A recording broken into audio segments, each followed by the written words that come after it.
at it is that all three collapses were pretty close to classic examples of what they call controlled demolition.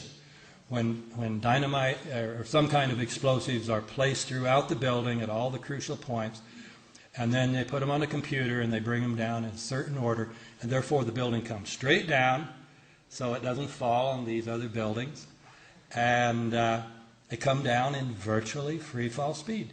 And that's what happened here.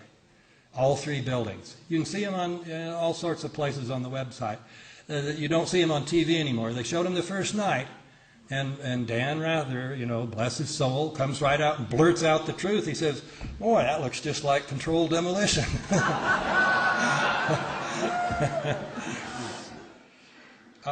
The 9/11 Commission also does not tell you that Marvin Bush, the president's brother, and their cousin, Wirt Walker, were the principals of the company that was in charge of security for the World Trade Center.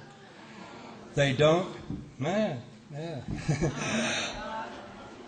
all sorts of coincidences here.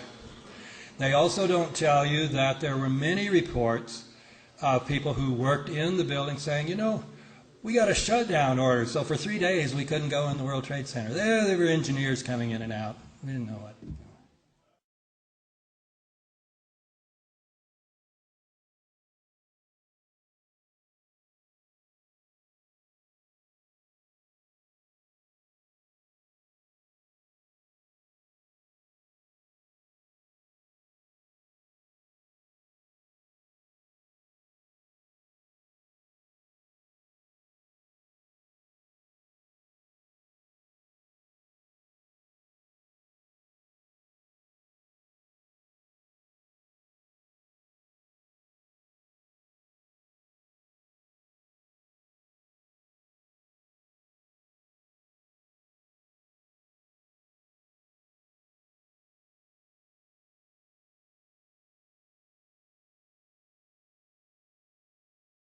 Again, his name is Scott Forbes. He joins us from across the pond today. Scott, thank you for making time for us. You're very welcome. Hello.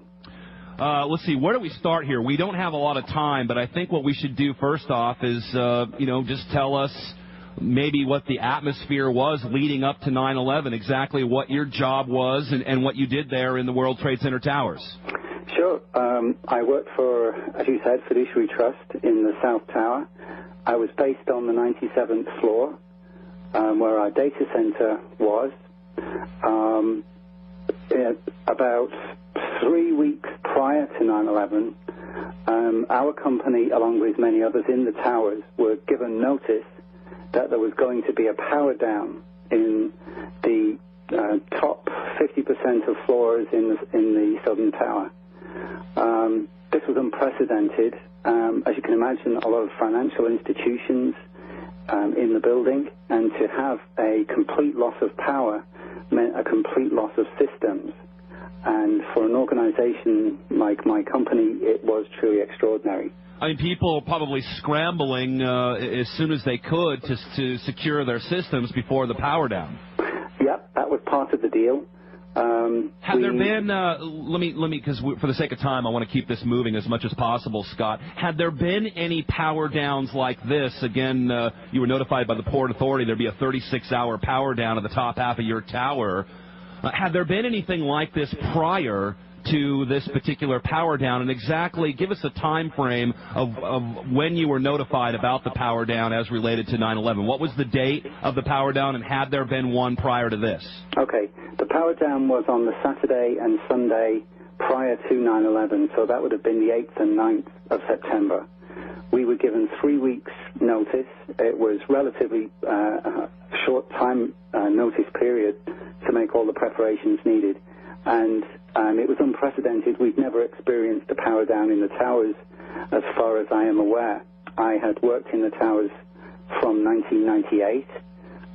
My colleagues who had been in the building well beyond that could not remember an occasion such as this, apart from the bomb incident in the early 90s. Well, let's move to this, Scott, because Now the power has been down, and you see a number of maintenance workers coming into the building. What was in your mind suspicious or notably suspicious about some of these workers coming in to come in for the power down? Actually, at the time, I wasn't suspicious at all. It was just part of the fact that there was a power down and that there were workers in overalls in the building. But looking back now, you noticed that there were some suspicious behavior with these workers. Well, of course, looking back, you question everything, and you wonder, well, one of the main reasons why I became suspicious was I got in touch with the Port Authority, and I got in touch with the 9/11 Commission to register this piece of information so that it would be acknowledged, if only to be thrown away. And I had no acknowledgement. They did not come back to me. I repeatedly called and wrote letters to them. I've had no acknowledgement. It's as if this information is of no interest to anyone, but to me it seems to be part of the puzzle and should be registered. I was not in the office on 9/11 because of working that weekend. I had the day off on the Tuesday, and so I was in my apartment, which overlooked the Trade Center. I lived in Jersey City, across the river from the towers, so I was eyewitness to what went on there. And as soon as I saw the first tower go down, the South Tower, I was highly suspicious. It just didn't look correct. It looked like a controlled demolition. It did not look like a building collapsing either from an aircraft hitting it or from a fire inside. It seemed to crumble into dust. Yeah. It just didn't ring true.